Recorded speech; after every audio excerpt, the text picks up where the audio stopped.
Hello दोस्तों। बुरा समय कभी भी बताकर नहीं आता है, वो बस आ जाता है। अगर आप सभी लाइफ में कभी ना कभी पैसों की वजह से बहुत बुरी कंडीशन में फंसे हैं और आप बिल्कुल टूट गए हो उस टाइम आप जिन फीलिंग से होकर गुजरे हैं, सेम उसी फीलिंग से होकर डेव रैम से गुजरे हैं। डेव की सारी प्रॉपर्टी नीलाम कर दी गई थी और वो कर्जे में बहुत बुरी तरीके से डूब गए थे। और उस बुरी हालत को सुधारने के बाद डेव ने एक बुक लिखी जिसका नाम है the total money makeover. Dave कहते हैं, हम सभी कभी न कभी किसी न किसी बुरी कंडीशन में जरूर फंसते हैं, लेकिन अगर हम 7 बेबी स्टेप्स को फॉलो करें तो हम फाइनेंशियल इश्यूज में कभी नहीं फंसेंगे, जिसका मतलब है कि हम फाइनेंशियल फ्रीडम हासिल कर लेंगे। यह बुक सभी के लिए है, चाहे आपके पास पैसे हो या पैसे नहीं हो। तो अब आप समझ चुके होंगे कि यह बुक कितनी इंपॉर्टेंट है। तो आइए दोस्तों, अब स्टार्ट करते हैं the total money makeover book की समरी। ऑथर 7 बेबी स्टेप्स को फॉलो करने के लिए कहते हैं, जिसमें सबसे पहला स्टेप है क्रिएट एन इमरजेंसी फंड। बुरा वक्त कभी भी आ सकता है और आपको संभलने का मौका भी नहीं देता है। ऐसे में आप किसी फाइनेंशियल प्रॉब्लम में ना फंसो, आपको अपने लिए एक इमरजेंसी फंड क्रिएट करना होता है दोस्तों। ऑथर उस मुसीबत के दिनों को रेनी डेज कहते हैं और इमरजेंसी फंड को अम्ब्रेला। मींस अगर सडनली कहीं पे बारिश हो जाती है तो आपके पास अपना अम्ब्रेला होना चाहिए, जिससे कि आप भीगे नहीं और आप भीगने से बच जाएं। फैमिली में कोई भी इश्यूज आ सकते हैं, जैसे कि हेल्थ प्रॉब्लम, बिजनेस क्लोज होना, जॉब जाना, इस तरीके से और भी अन्य इश्यूज हो सकते हैं और आप उस समय फाइनेंशियल प्रॉब्लम में फंस जाओगे। उस टाइम आप इस इमरजेंसी फंड का यूज करोगे। ध्यान रहे, इमरजेंसी फंड का एक सेपरेट अकाउंट ओपन करना है जिसको कि आप इजीली एक्सेस ना कर सको। आपको यह तभी यूज करना है जब बहुत ही ज्यादा इमरजेंसी हो और सचमुच की इमरजेंसी हो। आप चाहे स्टूडेंट हो, चाहे आप जॉब करते हो, आपको ये फंड जरूर बनाना है।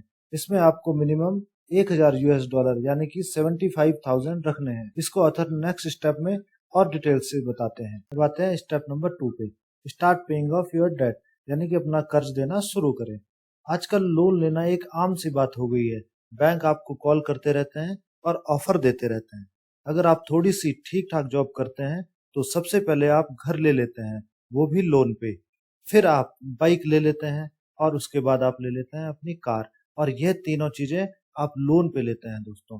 और उसके बाद सोचते हैं कि धीरे धीरे सैलरी से ये पैसा कटता जाएगा और बर्डन नहीं रहेगा, जो कि सबसे बड़ी भूल है दोस्तों। यही सबसे बड़ी रुकावट है फाइनेंशियल फ्रीडम होने के रास्ते में, क्योंकि आप सारी चीजें लोन पे ले रहे हैं, सारी चीजें आप कर्ज पे ले रहे हैं। ऑथर कहते हैं, एक अमीर आदमी सीधे साधे कपड़े पहनता है, छोटा सा घर और एक एवरेज सी गाड़ी रखता है, जबकि एवरेज आदमी थोड़ा सा पैसे आने पे शो ऑफ करने लगता है दोस्तों। आपको अपने सारे लोन की लिस्ट बनानी है और सबसे छोटे लोन से स्टार्ट करना है और उसे खत्म करना है। ऑथर इसे स्नोबॉल इफेक्ट कहते हैं। जैसे बर्फ का एक छोटा सा गोला नीचे की तरफ को गिरता है और उस पर और बर्फ चिपकती जाती है, इस तरीके से वो गोला और बड़ा होता जाता है। इसी तरीके से आपको अपना कर्ज चुकाना शुरू करना है, छोटे से स्टार्ट करना है और बड़े की तरफ, ताकि आपके सारे लोन खत्म हो जाएं। अब बात करते हैं बेबी स्टेप 3 की, grow your emergency fund. Emergency fund कितना होना चाहिए? जनरली इसके लिए सबसे पहले हम मंथली एक्सपेंसेस को निकालते हैं और फिर उसे 6 मंथ से मल्टीप्लाई कर देते हैं।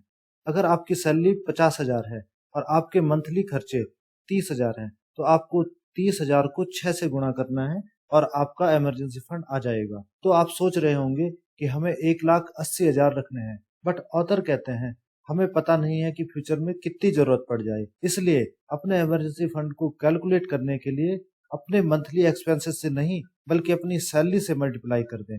यानी कि आपकी सैलरी 50,000 थी, तो 50,000 को 6 से गुणा करेंगे तो 3 लाख आएगा। यानी कि आपका इमरजेंसी फंड 3 लाख होना चाहिए। अब आते हैं बेबी स्टेप 4 पे। Invest 15% in mutual fund for retirement. Author कहते हैं, बुढ़ापे में हमें अपनी फैमिली पे डिपेंड ना रहना पड़े और ना ही अपनी पेंशन पे। अगर हम फैमिली पे डिपेंड हो जाते हैं तो फैमिली में झगड़े शुरू हो जाते हैं। इसलिए हमें आज से ही अपना रिटायरमेंट प्लान कर लेना चाहिए। उसके लिए हमें अपनी सैलरी का 15% बचा के म्यूचुअल फंड में इन्वेस्ट करना है और केवल एक ही म्यूचुअल फंड पे इन्वेस्ट नहीं करना है। हमें इस 15% को 4 हिस्सों में डिवाइड करना है ताकि हमारा पोर्टफोलियो डाइवर्सिफाई हो जाए। म्यूचुअल फंड के लिए ऑथर ने 4 कैटेगरीज बताई हैं। सभी में आपको 15% का 1/4 लगाना है। यानी कि ग्रोथ एंड इनकम फंड्स में 25%, इक्विटी फंड्स में 25%, इंटरनेशनल फंड्स में 25% और एग्रेसिव फंड में 25%। अब आते हैं बेबी स्टेप 5 पे, planning for your children education. Author कहते हैं आपके बच्चे चाहे अभी हैं या नहीं, फिर भी बच्चों की एजुकेशन के लिए अभी से प्लान कर ले, क्योंकि कॉलेज डिग्री बहुत ही कॉस्टली हो गई है। अगर बच्चों की हायर एजुकेशन के लिए आपके पास पैसे नहीं है तो आपको बच्चों की एजुकेशन के लिए लोन लेना पड़ेगा, और फिर उन बच्चों की लोन चुकाते चुकाते उम्र निकल जाती है, क्योंकि हायर एजुकेशन के बाद भी यह गारंटी नहीं होती है कि बच्चे की अच्छी जॉब लगेगी ही लगेगी, या फिर बच्चा अपना खुद का बिजनेस सेटअप कर पाएगा। अगर बच्चा ये दोनों काम करने में असफल रहा तो आप बहुत बड़ी मुश्किल में पड़ जाएंगे, क्योंकि एजुकेशन लोन केवल नाम से ही एजुकेशन लोन है, उसमें भी सभी लोन की तरह इंटरेस्ट पे करना होता है, और टाइम पे जमा ना करने पे सभी लोन की तरह यह लोन भी बढ़ता जाता है। यूएस में तो एजुकेशन महंगी है ही, अब इंडिया में भी हर साल 10% एजुकेशन के चार्जेस बढ़ रहे हैं। इसलिए आपको इक्विटी म्यूचुअल फंड में इन्वेस्ट करना चाहिए, ताकि आने वाले 10 से 15 साल में जब आपका बच्चा 15-20 साल का हो तो उसकी हायर एजुकेशन के लिए आपके पास एक अच्छी खासी अमाउंट हो। इक्विटी म्यूचुअल फंड पिछले 10 से 15 साल से लगभग 16% का रिटर्न दे रहा है, जो कि किसी भी फिक्स डिपॉजिट या आरडी से बहुत ही ज्यादा है।